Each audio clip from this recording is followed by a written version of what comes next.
Support comes from Hampton Roads Community Foundation, partnering with donors from all walks of life to improve southeastern Virginia through grants, scholarships, and leadership initiatives. Learn more at hamptonroadscf.org.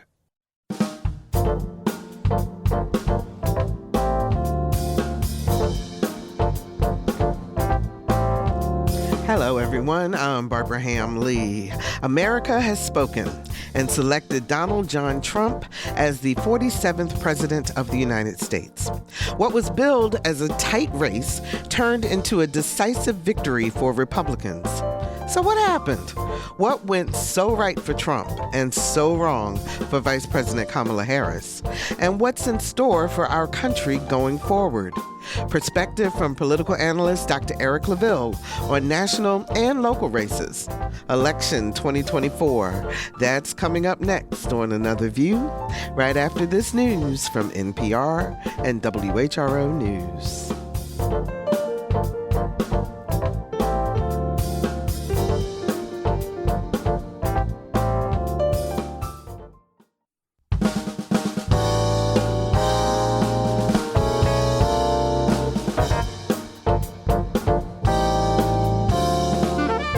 Discussing today's topics from an African-American perspective, this is Another View. Good afternoon, everyone, and welcome to Another View. I'm Barbara Ham-Lee. So on Wednesday morning, you woke up jubilant if you voted for Donald Trump, sad and frustrated if you voted for Vice President Kamala Harris, or you may have no feelings at all if you didn't vote. That's how democracy works. But it's no secret that Mr. Trump is not a conventional politician or leader. So what should we expect over the next 4 years? Dr. Claville, political analyst and creator of the award-winning Claville Report, is here with a look back and a look forward. Hey, Eric, how you doing? Doing great, Barbara. I'm so glad to be here. So last week, you were on the show and you said, after looking in your crystal ball, that you thought that Vice President Harris would win. Clearly she didn't. What was the factor for you, or what went left or south? Right. What went south for you in terms of why you think this happened? Well, first of all, let me just say that like I always say, I'm not always right. I just haven't been wrong, but I was definitely wrong on this one. But, you know, when I've always had Trump beating Biden, and I always had him with the momentum. And, of course, with this election, there was the ebbs and flows, and I talked about this last show. Mm-hmm. But there was one thing that pushed me over the brink. It said it was going to be tight, and whoever won was going to win the battleground state. It's going to be an electoral college landslide, not a popular vote landslide, electoral college. And they will be in the majority, if not all, of the battleground states. So the winner is looking to stay on that track. Of course, between 1.2 to 2.23%, 2.5% of the winning margin is going to be what we look at in those really close battleground states. Mm-hmm. One thing that pushed me over the edge is that I saw a news report about women, more specifically white suburban women, that were galvanizing and canvassing and having these, you know, what we used to call Tupperware parties, but these house gatherings for Harris. And it was not so much for her because they were Republican women, but it was against the now president-elect Donald Trump. So I said, you know, I was really on the fence because I wasn't sure if white women would show up for Harris. So when I saw that news report, I said, okay, I think they're going to show up this time. Not because they're Democrats, but we've seen a body of work of now the president. Like we've got a 4 or 5 year body of work while he was in office. We saw January 6th. We saw Sharpie Gate. We saw inject, bleach in the lungs of the people to get rid of COVID. We saw all of that. We saw the tweets. We also saw the trials, the indictments, and his conviction. And by the way, he's going to be sentenced in December as well, which is very interesting because he's going to be inaugurated in January. We saw all of that happen. And then, of course, on the campaign trail, we saw, hey, let's train some guns at the face of Liz Cheney, for her going against me. And then, of course, when they checked off and signed off on the deplorable comment about Puerto Ricans, which Puerto Rico is a territory of the United States. Mm-hmm. So I said, they see this and they're going to move in that direction. But we saw in the exit polls, I was fooled that white women did not show up. And for the third election cycle in a row, President-elect Donald Trump has won the majority of white women vote in this country with all that he has. So he won it with when he ran against Hillary, and we didn't know what to expect back in 2016 because he had never been president. I mean, but we saw his behavior. Absolutely. True. And then we come again, and yet again, that's not support. And just he won against Biden. But he lost the election. Right. Just FYI, next week on the Another View Roundtable, we're going to do a deep dive into what this disconnect is in terms of women trusting women leaders. Good, because I don't want to touch that. Exactly. I'm not even going to ask you that because we're going to talk about that Please do. instead. But so many different ways we can go with this. But let me ask you this. Senator Bernie Sanders says that the Democratic Party is out of touch with the working class America. Do you agree with that? And do you think that's a reason why this didn't connect? Where was the disconnect I'm trying to get to? Absolutely. Bernie Sanders is exactly right. I talked about that on the show last week. And then also on one of our local news stations, which I was fortunate enough to do election analysis on all three stations this year. Got a little sleep. I was going to say you were running. Oh yeah, but again, just very fortunate to be able for the people of Hampton Roads and abroad to trust me, to give them very information so they can make their decision. But to your point, I said there are three reasons why Harris would lose if she would lose, and three reasons why Trump would win if he would win, and it boiled around the Democratic Party having a too narrow of a message on women's rights to choose. It was a good message the first 2 years after Roe versus Wade, the Supreme Court reversing it. However, we didn't see the momentum, and you have a broader, instead of being a state referendum, you need a broader message for the country.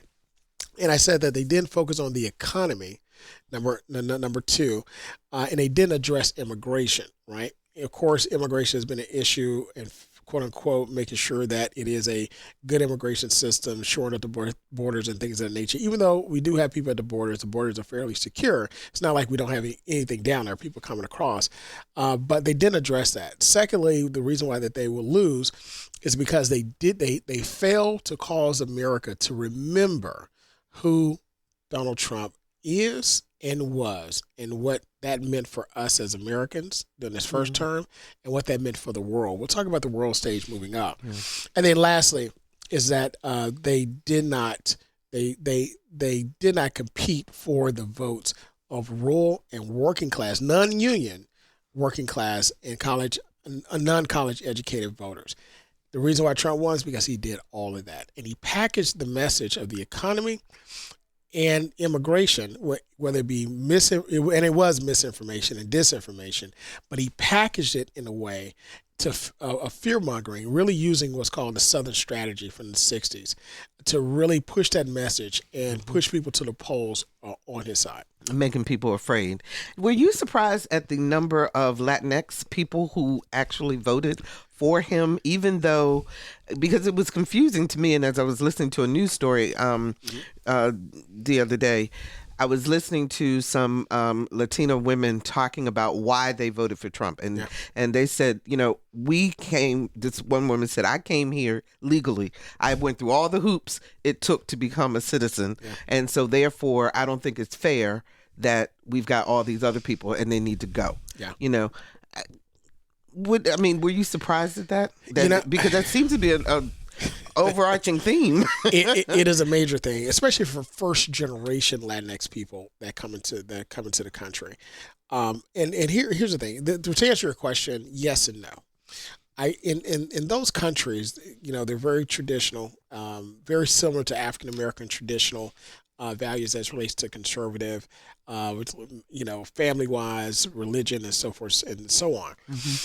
However, I was very taken aback by the amount of people that voted for him, both men and women, given that, again, they see and they hear what he has espoused against them and saying that they would trust an individual like this. And again, it's your vote, but at the same time, it looks like they leaned into their traditional cultural traditions You know, there's a lot of masculinity in that particular culture. Of course, it's a language that has male and female gender when you use a certain word. So there you go. But at the same time, if you've been in the country, been a part of the country, working in the country, raised children in the country, you know how America works, and you've seen this show happen up close and on the world stage. So yeah. So Eric, what are people remembering about when he was president? Is it that stimulus check? Because what my point getting to is during the campaign, Mr. Trump talked a whole lot about how he was going to, cut taxes, and he's going to take away the taxes on tips, and he's going to take away Social Security taxes and so forth. So one, how are we going to pay for everything else that needs to get fixed in the country? And then two, beyond the major corporation tax breaks, is Joe Citizen really going to feel it? To your point, this is the biggest ruse that I think the American people will see. Keep in mind, he can't run for re-election. He cannot. So the Republican Party and Democratic Party are going to be reshaped after this, just FYI. But what's going to happen is that, again, as a businessman, he messes over the working class person that work for him and also those that contract with him. I mean, that's something that is we see it over and over again, and that is not an opinion. That's court litigation. It is plain and simple. Also, banks won't do business with him because of his bankruptcies and his business practices. In addition to that, we also see where we ask, what do people remember? I heard this statement. A colleague told me that they have a friend over in England that said Americans have, the memory of politics of a 5-year-old, right? And it's true. I mean, things happen. We just totally forget about it. People forget that we were in mass 2 years ago talking back and forth. We couldn't even be in front of each other. Exactly. We weren't Exactly, because of the world pandemic. But it's people forget those things, right? But that's why it's very important, and I fault the Democrats for their loss in this, is that it was their job to remind Americans of that. It was their job to ensure that Americans remembered that, and the world remembered those 4 years and the very terrible things that were said against certain people and the like. And again, this is not in against or support of one or the other, but your world leader should not use the type of language that he used to use over the course of his years in office against anyone. Some people say if Vice President Harris had more time, it would have made a difference. I disagree. And this is why I disagree. Harris actually benefited from a short campaign because she didn't have to go through the very long and arduous vetting process of a primary and then a general election.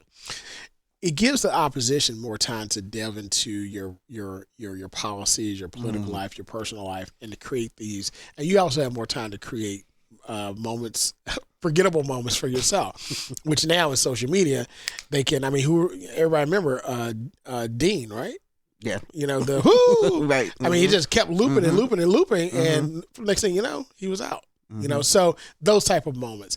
In addition to that, people don't remember Harris ran for president before and she lost, and she really doesn't run a good. She didn't run a good campaign. She dropped out before the primary. Yeah, right. Yeah. Well, during the primary. During the primary. Yeah, she was polling very low. Right. So I disagree with that. I've been asked that question before, but she benefited from a short campaign because everybody knew who she was. Did a great job, and the Biden administration, vice president, and so forth. So what about the whole issue also of her having to separate herself from Biden because one of the other pundits, everybody's speculating now, of course, but except blaming themselves. Exactly. but they were saying that because she went on The View on ABC and a question was asked, what would you do differently than the Biden administration, and she said, I don't think there's anything I'd do differently. Now, the Trump campaign took that and turned it into an ad and spent millions spreading it across the country. It was when you are vice president and you're running for the presidency. How do you make that separation? Well, here's the deal. I think that was a very good message because the Biden administration, keep in mind, it took us out of COVID, right? Even though we were supposed to have a world recession, but it never happened. right? Vaccines were distributed in a proper manner, and those who wanted one could get one. We did not go through a recession. Inflation was high, but that's because of all the money that was pumped in during the Trump administration. But it started to settle down. For the most part, we've had a peaceful transition into power, even though J6 took place. And then keep in mind, we'll talk about the world stage in a moment, but they've been staving off World War III. With what's happening in the Middle East and the difficulty of dealing with Benjamin Netanyahu and Israel and the things that he's doing, going against international law and the like, still having the right to defend yourself, but still not obeying or giving recognition to international law. What's happening in Europe between Russia and Ukraine, and also trying to stave off this conflict with China, right? So the Biden, if you look at policy, the Biden-Harris administration has done a phenomenal job keeping America not just afloat, but going in an upward trajectory. And for African Americans and black people, keep in mind, without Biden, we wouldn't have a black female Supreme Court justice. Not Barack Obama, 8 years, by the way, that never happened. We wouldn't have a black female vice president unless it was for Biden. And we wouldn't have a black secretary of defense if it wasn't for Biden. So again, if you go through this, what is it? A messaging issue? It is. Democrats are terrible at messaging. The Democrats are terrible, and I've talked with a U.S. congressman before. Mm-hmm. They're terrible at packaging the message of what they do good. They do a lot of good for policy for the people, right? When Republicans get in office, they run up, and you'll see it from the Bush administration to now, they run up the debt. We always go into a conflict. There's going to be some type of war conflict that's going to happen, and there are so many other things that do happen. But we're looking at the economy. Mm-hmm. But the Democrats come in and they start paying that down and start getting it in a process, a normal working process. So, but it's the messaging, and I do fault the Democrats for their loss, as Bernie Sanders did, mm-hmm. For running a terrible campaign and not creating the message that they needed to create to talk about the good things of their administration. Okay, so the Republicans also have successfully taken control of the Senate. The House is still up for grabs. Still up for grabs. What do you think? Well, Barbara, if the Republicans take the House, it's what I'll call the grand slam of politics.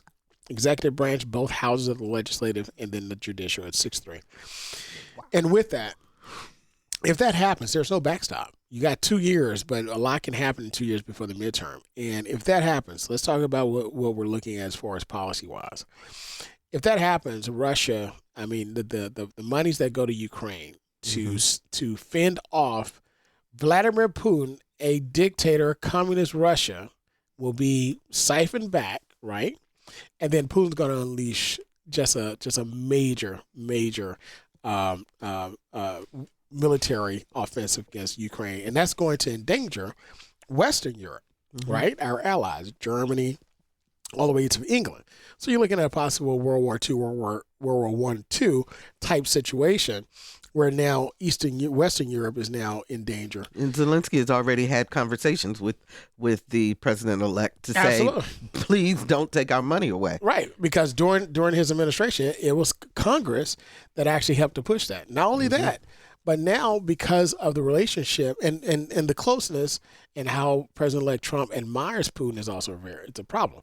And again, I'm just baffled at the Republicans. Keep in mind, I grew up under, the Cold War. I grew up under the Soviet Union is bad. I grew up on, that conflict. And now, the Republicans are like, he's Vladimir Putin's buddy, with all of the atrocities that he commits against his own people and assassinations. It's just baffling to me. But then also with his relationship with Benjamin Netanyahu and what's happening in Israel, to give him day one, he's going to end that war.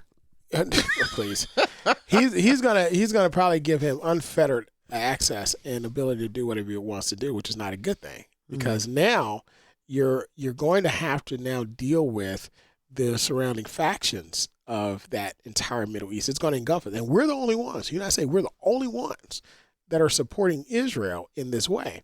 Every bullet they shoot, every vest that they have, every Kevlar, every tank, every missile, everything, every defense mechanism, it comes from the United States. So, and we currently have about 100 troops on the ground over there now. So we can look to be pulled into that. And then lastly, with China and his belief to put tariffs on them to start a trade war. Right now is not the time to start a trade war. And we don't have time for a macro and microeconomic show and geopolitics. But I'll just say this, is that China has done a masterful job in creating with the vacuum that the U.S. has caused over the course during the Bush administration, starting first during the time of 2001, 9/11, and to now, filling the void of U.S. influence and monies and support to countries, especially on the continent of Africa. Biden has been trying to repair that. I had a chance to travel the continent on last year, and I was amazed at the Chinese influence and also the ideology of the Chinese and Russians being in favor of the continent as opposed to the U.S. In addition to that, we look at the Caribbean, South America, and also Southern Asia, more specifically India, and the control of lands, ports, and resources, and these makeshift islands that they're creating in the South Asia Pacific, in which Taiwan is going to be that is the powder keg. That is the issue where China's going to go ahead and do something to them, possibly invade them to take them over, and then that's going to start us a conflict there if this trade war gets started. Do you have any idea who he is thinking of putting in charge of the military and foreign policy? Again, I do fault the other side for not really, again, giving people the information. I mean, you've had commercials here and there, but about all of the Republicans, the conservatives that left his administration and said this person is a danger to democracy and so forth. We forget also that our three-letter organization, our defense organization, FBI, CIA, Homeland Security, they were all compromised during his administration, the Trump administration, the websites and the like. All right, so again, we forget that, but it's Barbara, this is going to be a very dangerous administration. I'm just going to say that because people have asked, what do you think he's going to do? I said, he told you, Project 2025. They say, oh, he distanced himself from that. Well, look at his website, Agenda 47.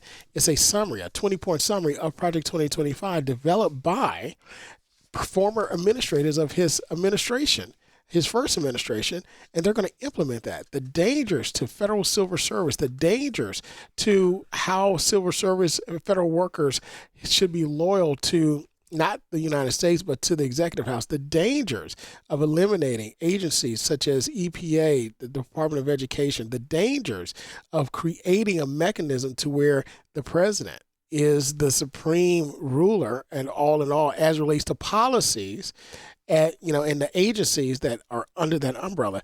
It's a 900-pager. I moderated 3 town halls in the Hampton Roads area about it.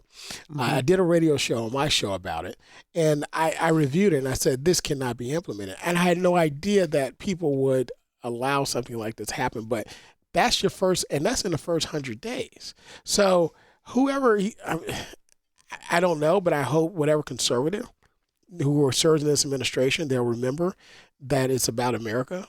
It's about the world itself and not about this one person who's going to be there for 4 years and can't run for re-election again. So, yeah.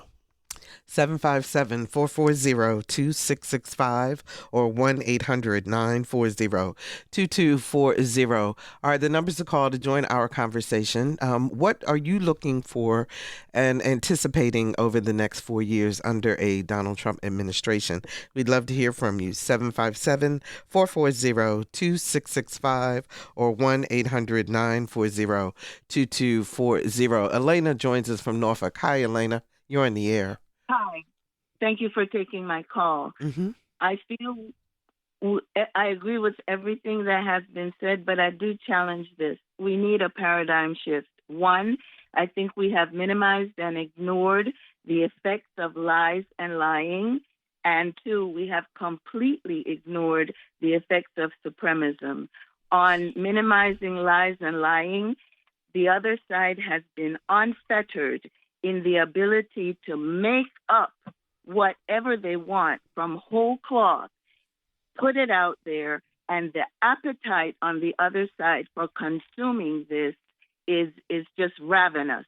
So one, there is not a way to effectively challenge lying on that scale, and with the backing of someone like Elon Musk, the mouthpiece of someone like Trump, there is very little that can be done except for continuously calling it out. I disagree with the fact that the Democrats are terrible at messaging. Messaging the truth is almost impossible. You cannot have a soundbite on something that is true, vetted, science-based, data-based, research-based. The supremacism issue is this. Being a Black woman of Hispanic and West Indian background and heritage, bilingual, it is saddening to me consistently to find that there is a consistent percentage of people in whatever group you would want to bring up who feel that they are the only and the best within their group. All Trump needed to do was to appeal to that tiny percentage in every one of those groups. Okay, And Elena. with that, Thank you. I appreciate your call. You know, we want to make sure we have time to get to a bunch, but you made several points that Eric wants to address. So thank you for the call. Go ahead, Eric. Yeah, so my sister, I do understand your West Indian heritage. My wife is West Indian, Jamaican, and of course, because of my kids are half. So I do understand that. But to your point, the message, the reason why he was so effective, the last several weeks, really 4 weeks of the campaign cycle, you saw these commercials talk about, and I talked to this last week, the economy, immigration, and really using misinformation and disinformation. They're making us unsafe and so forth. And it played very well. They're taking our jobs because it was a populist message, right? If you look at the people, that voted for him, and this one block of young men, mostly first-time voters between 18 and 29, they broke for him in a very wide margin. The reason for that is because it's a message of individuals who believe they're losing their status and place in the country, right? And in society. It's the same thing that Hitler did when he was rising to power. It's the same thing that every other dictator did when they were rising to power, because they appeal to the inner lies of those individuals and also the inner hate. Same thing that was done during the civil rights movement. Same thing. Civil rights movement. I mean, you name it. Every movement that caused during slavery.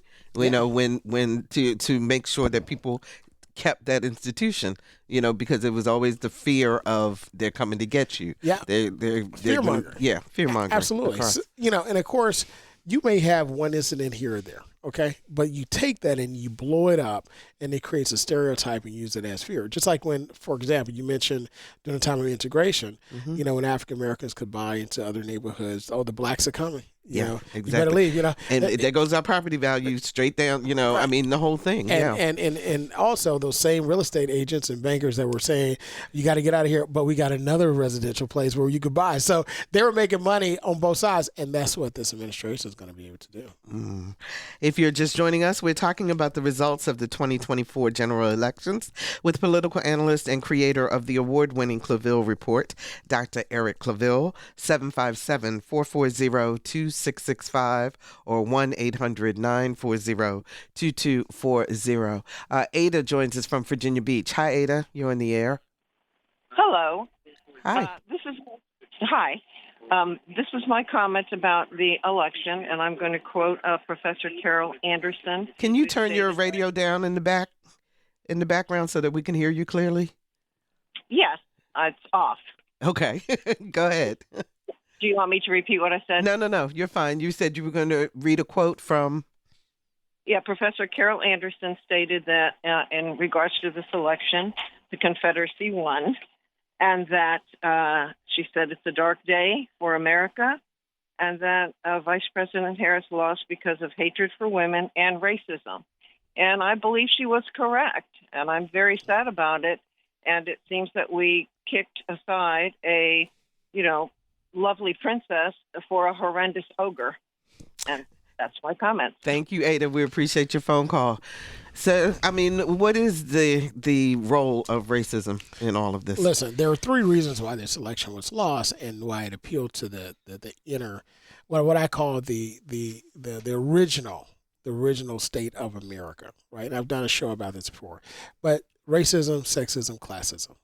Those are the three reasons why this race was lost. And the reason why I say it was lost because this is why others voted for the message Trump and not the messenger, right? He represents a message that speaks to what America was founded on to be. Again, we talk about, founded on God and so forth, but we know it's in the Constitution. We had to amend it almost 20 some odd times in order to include and make it fair, include everyone, right? Mm-hmm. To eliminate slavery, to allow women to vote, to have black men to vote, men's suffrage, women's suffrage, and on and on and on, right? So with that, you have practices that we have instituted over a quarter of a millennia, over 250 years, that persons they couldn't break themselves away because they were indoctrinated into that beliefs. We always say that, what's more powerful? Money, guns, weapons. Belief is the most powerful weapon in the world. It is something that individuals would lay their lives down for. And especially when you feel like your belief is being changed, evaded, taken away. Exactly. Et cetera. Dylan Roof, the domestic terrorist that killed all of the black parishioners in Mother Emanuel Church in South Carolina. If you read his manifesto, his manifesto is very similar to John Wilkes Booth, who assassinated President Lincoln. It was about the blacks and the bad thing about Lincoln eliminating slavery, the uprising of black people going to take over and raping white women and things like that. All of this misinformation and these lies that these individuals believe. Now, why do you I was thinking about this just today, Barbara. If you thought blacks were going to take over America and kill all white people, why haven't they done it yet? Right? I mean, it's been some time. Yeah. However, we have history that Dr. King and others saying, no, we love you. We love this country. We love everybody, and we want to work with you. We want to work with the country.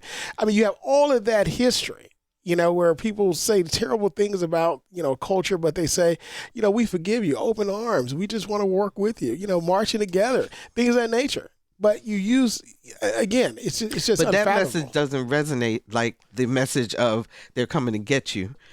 Right. Resonates with certain people, which is unbelievable. Absolutely. So the phone lines are lit up. Let's talk to Diana in Newport News. Hi, Diana. You're on the air. Hi, Barbara. How are you? I'm good. How are you? Hi, great. Good. I'm upset and disappointed in the election. Obviously, I voted for Harris.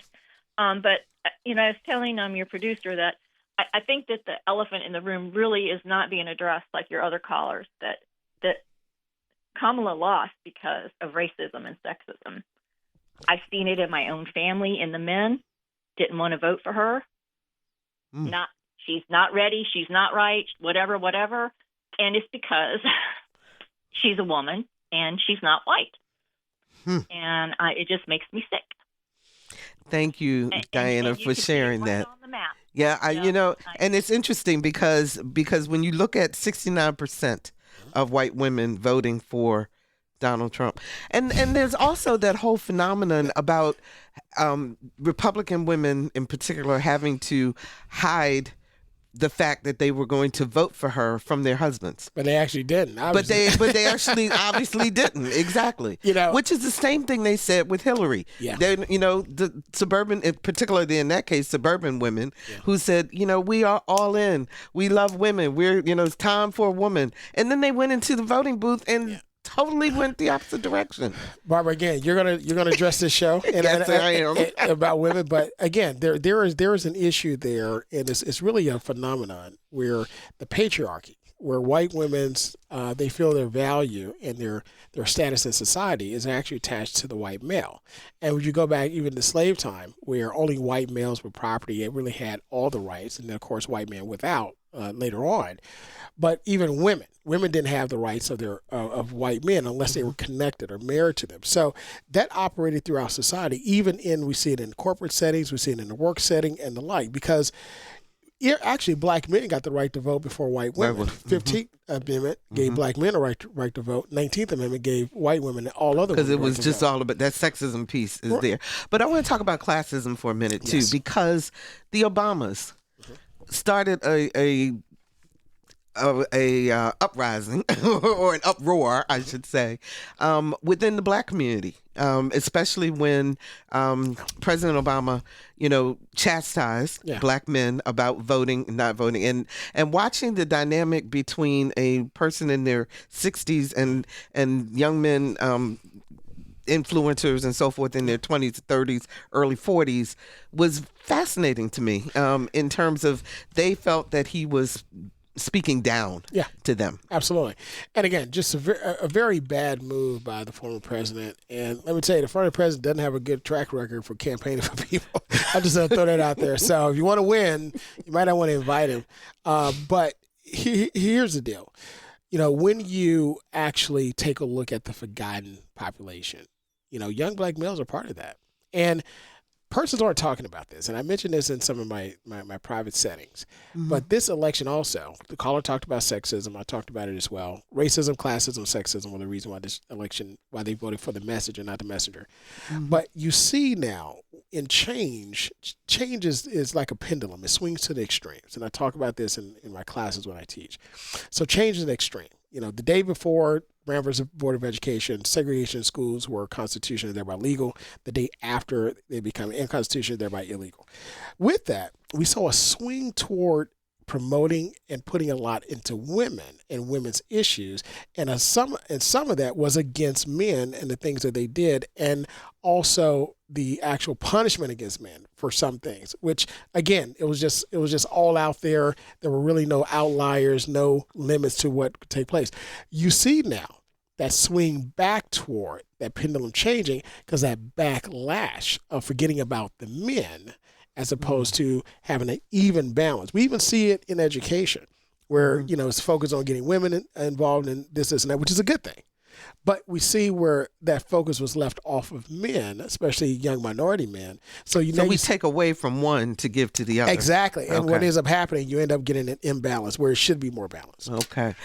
Phone lines are lit up. So if you are trying to get through, just keep trying. Ann joins us from the Eastern Shore. Hi, Ann. You're on the air. Oh, hello. This is Ann Winston calling. And I'm calling really because I would like people to talk about Elon Musk and what he's doing as involved in this election. I've been trying to call radio stations for 2 weeks because when I found out about his $1 million a day lottery ticket in every swing state every day for over the last 2 weeks, and that hasn't even been on the news.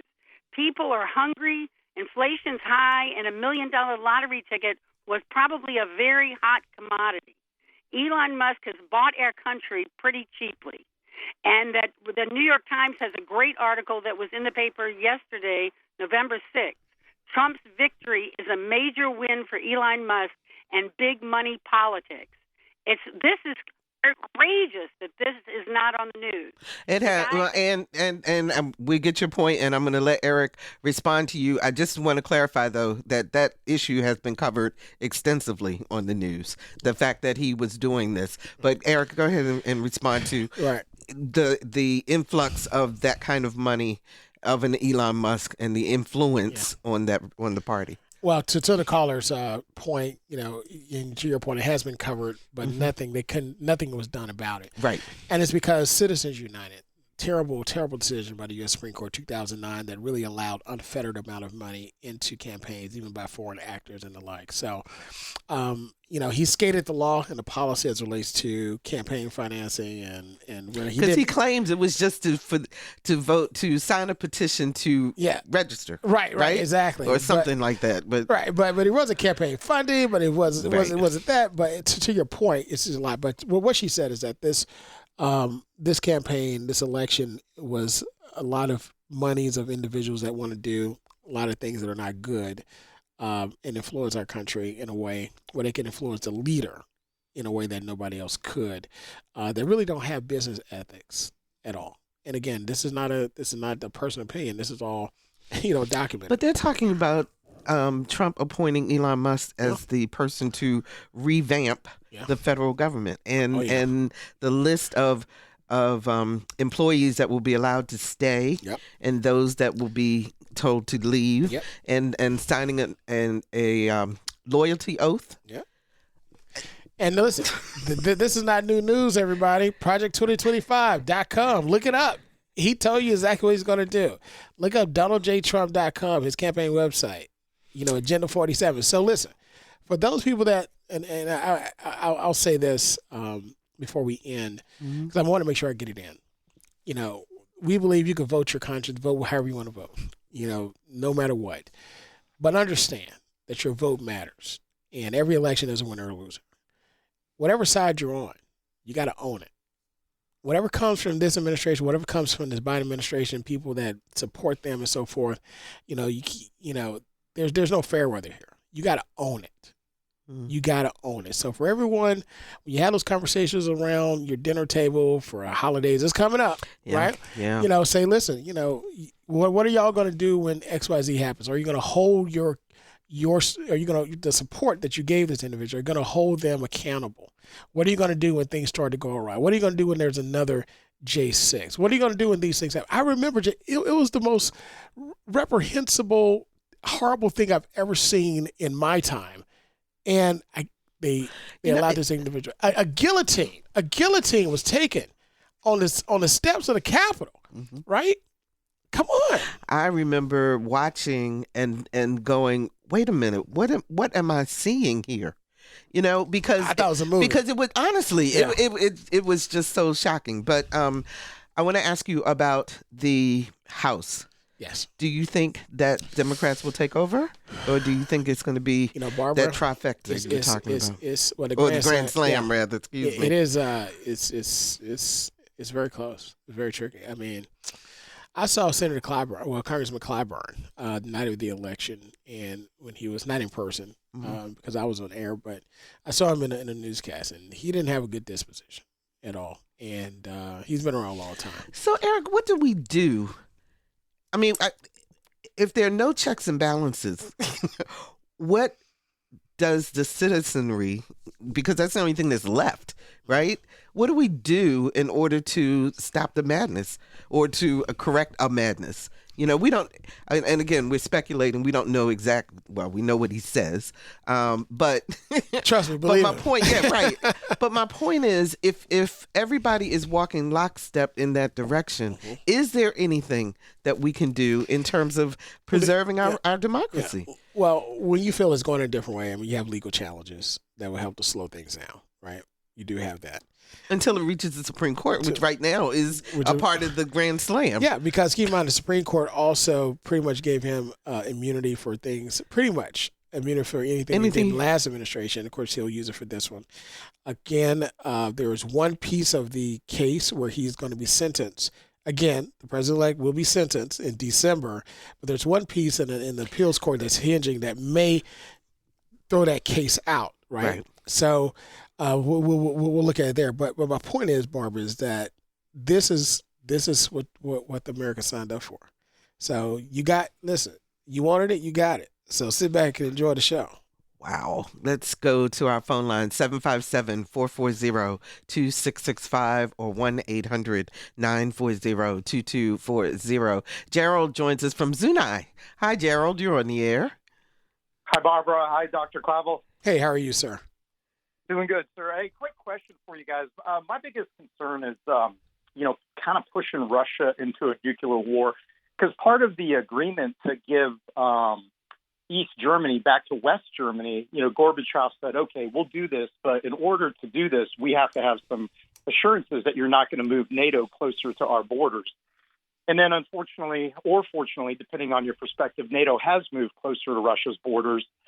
Some would argue that would make Russia feel uncomfortable because of the short flight time of an ICBM to Moscow to decapitate their leadership. And so, I don't like war. I don't like nuclear war, especially because I think that would be the end of all things. But I think especially war is very profitable for a few and very expensive for the many. Yeah. So if I understand that Russia is a threat, but they are a population of about 140 million and a GDP of about 2 trillion, which is about the size of New York. Mm-hmm. So are they, when you compare them to like a combined Europe, which has got about 500 million people, in a conventional war, is Russia really that much of a threat? And then if Russia gets beat down in a conventional war, like in Ukraine, I mean, they're taking some heavy losses, right? What happens if they resort to the nuclear option, right? And that's what worries me. Yeah. And I'll take your answers, sir and ma'am. Thank you very much, Gerald, for the call. Go ahead, Eric. Gerald, thank you so much for that call, because that's exactly what I've been talking on this show about since early 2022, 21 probably, 23. That that's the type of country, Russia, Iran, North Korea, and even China. Well, those individuals, nuclear option is an option now. It is an option. So we're getting to a point in our world where there's going to have to be a realignment, and it happens all the time. World War I, it happened. World War II, it happened. And then, of course, right now with Cold War, it happened where the United States sits at the top. So to your point, we've actually, countries have been destroyed before. They've been rebuilt. Remember Japan? We dropped 2 atomic bombs on them. We rebuilt them. Western Europe was almost pummeled. Well, they were pummeled in a lot of areas, and those countries were rebuilt and so forth. So it happens all the time. But to your point, we hope that it doesn't get to that. But I mean, when you have what we have now, and the unstable person that will be our next president, because he is unstable, right? And I'm not just saying this; we see evidence of it. He's given us a 4 years, 5 years in his presidency that showed us that anything can happen. So let's just hope it doesn't get there. So what are the lessons, particularly for the Democratic Party, out of this? And what does the Democratic Party need to do to regain trust? Well, number one, you have to go back and be honest with yourself. There's a certain faction within the Democratic Party that is dictating campaigns and policies. That narrow message I talked about for women, as a matter of fact, I was with 2 female colleagues on one show, and I mentioned in the back, I said, I have a problem, and I think the Democrats are going to see that this is a problem in the campaign, just this narrow message for women. They say, oh, no, polls are showing this and that. And I said, again, polls are one thing, but you got to get on the ground. You got to get on the ground and understand people, because it is a representative government. When you ignore people, they ignore you at the ballot box. And that's what the Democrats have to understand. It used to not be that way, but once you get to a certain type of when you get individuals who are running campaigns that are not from those areas, and they forget about it, and they shun or push people out that are, then you get this one message. Very similar to the Trump campaign. This is really the party of Trump, not the traditional conservative Republican Party. There are a lot of conservative Republicans that work very well with Democrats. And to that point, it will as you're answering what the Democratic Party needs to do, will the Republican Party ever go back to being that conservative Republican Party, not the party of Trump? I think they will. Then after Trump is done, you'll have one candidate that will be kind of like type of a Trump, but it won't get a lot of traction, because he's a very unique personality, and the party was created around his personality. So what will end up happening is that then you get that correction. So you don't see that Mr. Vance will become a mini Mr. Trump? I think he'll try, but he's just not that guy, right? He's not that guy. I mean, we saw him in the debate and at the rallies. He doesn't have that personality. So what can Congress do, one, between now and January 6th, or January 20th, and then 2, in terms of preparing for 2026? Because but at the same time trying to hold the reins in that 2-year period. I mean, yeah. Well, keep in mind the Congress is now, the House representatives is Republican control now. Right. I've said it before. Speaker Johnson's actually from my hometown, with the same high school as my brother. Matter of fact, my niece, he was at a breakfast with him back home just this morning. But with that, the House, there's only a small group of Tea Partiers that really kick up in the Republican Party, and it causes all this disarray that we've had over the course of several years. But governing wise, they work pretty well together. So the real thing that they have to do is behind the scenes, and this will happen. This will happen. There'll be something radical, something out there, outlier that the president-elect wants to do. Congress, they'll go behind the scenes and they'll work it out, right? But there's a lot of policy that they will work out. There are a lot of things that politicians have to say and do say in the camera for their voters. But after it goes away, you get about a week or two, something happens on a show like The Voice and people get distracted, they go behind the closed doors and work it out. So for that, because I know that I'm intimately in knowledge of things like that, I believe our country will still be fine. But we're going to take a black eye for this. We're going to take a black eye domestically on the world stage. And when we do, again, all the supporters, you got to hold your representatives accountable. When African-American men said, hey, the Harris campaign is not talking to us, they held them accountable and said, you got to come talk to us. So you got to hold your representatives accountable when they get out of line. You got to hold them accountable. I know we didn't get to the local races and we only have about 2 minutes left. We'll but any surprises? Any surprises out of that though? Yeah, Portsmouth and Chesapeake. I was really surprised that Chesapeake mayor race was it was a large win.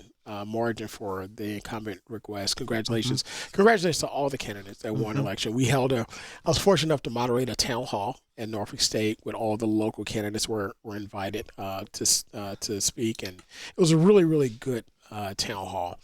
Congratulations to Mayor Alexander for re-election. But Portsmouth surprised me. It was a lot of money put forth with the vice mayor's campaign.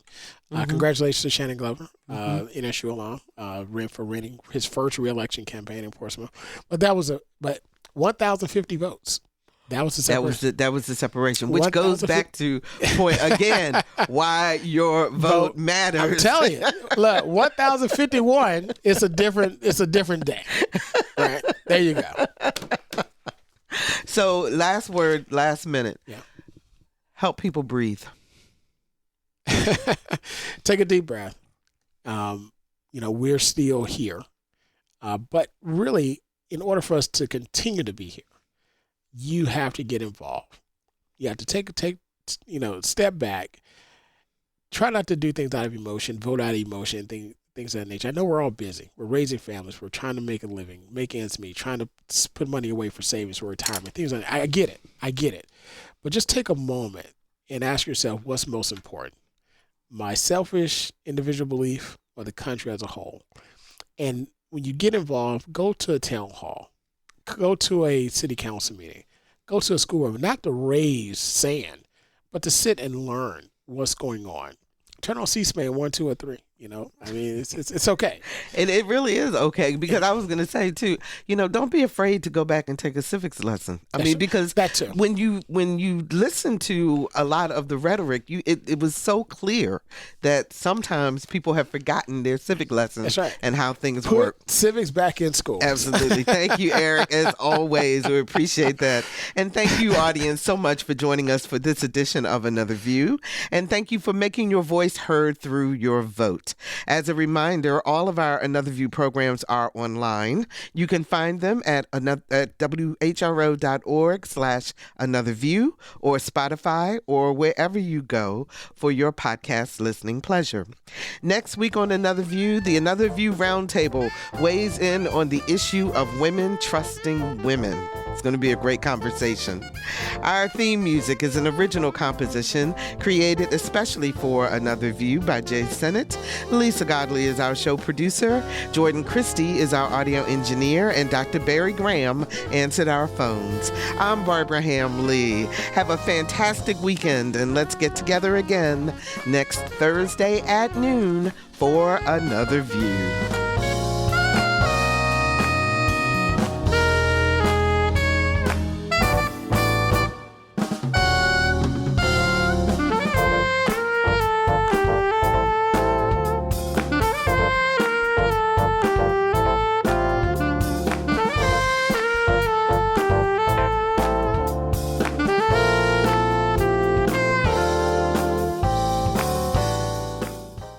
Support comes from Hampton Roads Community Foundation, carrying out your charitable wishes forever. Whether it's helping shelter animals, feeding the homeless, enhancing the arts, or supporting students. Learn more at leaveabequest.org.